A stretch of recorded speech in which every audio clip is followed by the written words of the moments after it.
Hello and welcome to your in-depth weekly horoscope for week commencing the 19th of September. This is for the Sun or the Ascendant. I'm going to give you the broad themes to look out for, but please stay with me. I will then dive deep to give you in forensic detail each of the 12 zodiac signs from Aries through to Pisces. Now, this week could be described a bit like a sports match, a game of two halves, or a week of two halves. The first half of this week has a very strong resemblance to the energies which played out last week. That angle between the Sun and Pluto, very much a transformative aspect, that reaches a peak on Monday and lasts through to midweek. Venus and Mars are still in a right angle, and that lasts through to midweek. And that's bringing a greater sense of tension, but also potential excitement into the romantic realm. And also because Uranus is angling with Venus this week too, there is an opportunity to liven things up a little bit around all sorts of relationships by being a bit more spontaneous and not just going through the same routines and patterns that we can all tend to settle down into. Now also, those two retreating planets of Mercury and Jupiter are in opposition through to the middle of this week, which can see some bubbly conversations.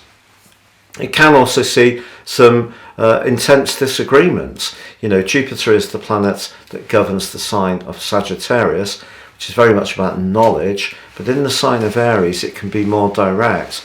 Now the more moderate energies of Mercury in Libra is asking us all to find a balance, but of course the retrograde can see some cross wires.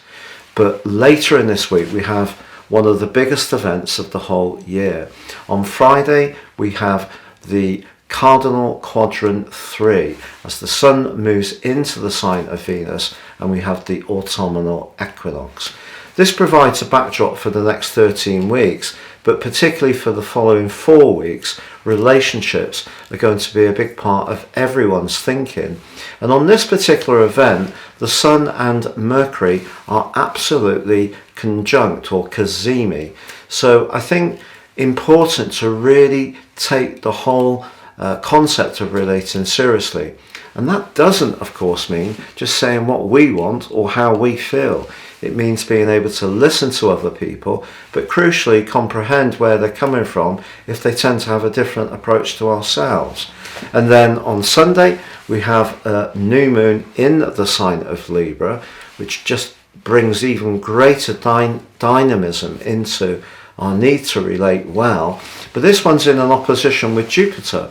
Interesting, Jupiter's still in that retrograde, and I think that this means that there can, if we're open to it, be some really positive exchanges. We see lots of people giving their opinions these days, but it's very important to also have conversations and discussions. And I think as this week goes on, despite any tensions that may be there, and of course Saturn and Uranus are still inching closer to their exact square, which within 1 minute occurs between the 2nd and 12th of October, a repeat of an energy that was so prevalent in 2021 and at the start of this year. There is a lot of tension around. So if we can find a way to embrace this Libran energy of trying to find points of agreement, or to celebrate the things that we share rather than highlighting all the time the things that are different between us, I think it does provide an enormous opportunity over the next few weeks. So Aquarius, your week commencing the 19th of September forecast begins with an influence that was building in its intensity last week reach a peak on Monday, and that's the Sun, which is very much at the moment asking you to transform elements of your life that maybe have become stale, let go of things that no longer serve your greater purpose, to free up the space to bring in new things that will have a deep relevance for you. So the 8th house where the Sun is, it's not light and airy stuff, it's very meaningful changes that could be going on in your world. Now, the 8th house, in a more prosaic way, can be about long-term finance. And it's also anchored for you in the sign of Virgo, so that's very much about discrimination, attention to detail, being very meticulous. But Pluto is in the 12th house, which is the end of the journey, if you like, the 12th house, because it's edging ever closer to moving into your sign, which is going to happen on the 23rd of March next year. It's only going to be a brief transit through to the 11th of June, and then we'll come back into Aquarius in early January 24. But that's bringing you into a completely new era, an epoch. And it's going to bring all of us into that era. You know, we've been going since 2008 through an era where big companies, big power, you know, big corporations, big governments, authoritarian governments have had a lot of influence over us all. And we're being pushed to embrace a more collective way of working and living together. But at this present time for you, I think that the link between the Sun and Pluto can help you to understand just how far you've come in this journey of development since Pluto moved in 2008 into this very, very profound point in your situation and mine. So I think the Sun's link to Pluto can help revelations to become clearer, can create more revelations, much more understanding of your responses, but also of why people behave in the way they do to you. And it's very potent indeed. So that's right at the start of this week. Now, of course, Saturn, your co-ruler, is in a squabble still with your other co-ruler, Uranus.